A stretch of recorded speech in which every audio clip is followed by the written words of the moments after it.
अर्जुन एक बहुत ही स्वाभाविक सवाल पूछते हैं। हे श्री कृष्ण, जो ये योग आपने समभाव से कहा है, मन के चंचल होने के कारण मैं इसके नित्य स्थिति को नहीं देख सकता। मन क्योंकि चंचल है, इसलिए वो कभी समभाव में आ ही नहीं पाते।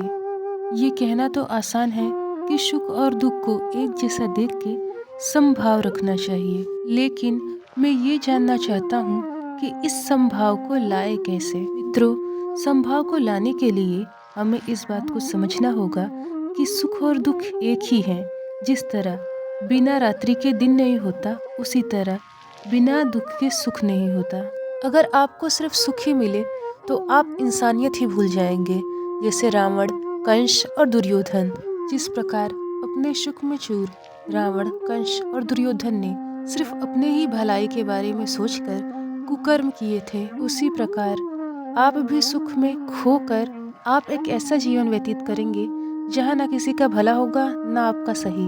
आप अपने सुख के भाव में इतना खो जाएंगे कि आप समझ ही नहीं पाएंगे कि जिस प्रकार रावण, कंस और दुर्योधन ने अपने ही कर्मों द्वारा अपना नाश किया, उसी प्रकार आप अपने सुख के भाव में खोकर अपना ही सर्वनाश कर रहे हैं। इंसान में इंसानियत रहने के लिए उसका दुख और सुख दोनों का भोगना जरूरी है। जिस प्रकार श्री राम जी विष्णु जी का अवतार होते हुए, एक राजा के बेटे होते हुए भी वन में एक सन्यासी का जीवन व्यतीत किया, जहाँ ना तो घर था, ना तो खाने के लिए कुछ, ना ही रहने की सुरक्षा, लेकिन श्री रामचंद्र जी वे अपना कर्म करने से पीछे नहीं हटे। उसी प्रकार लाख दुखों के आने के बावजूद भी हमें अपने कर्म को करते रहना चाहिए। कर्म जिंदगी का वो अध्याय है जिसका अध्ययन हमें तब तक करना है जब तक यह आत्मा इस मानव रूपी शरीर को ना छोड़ दे।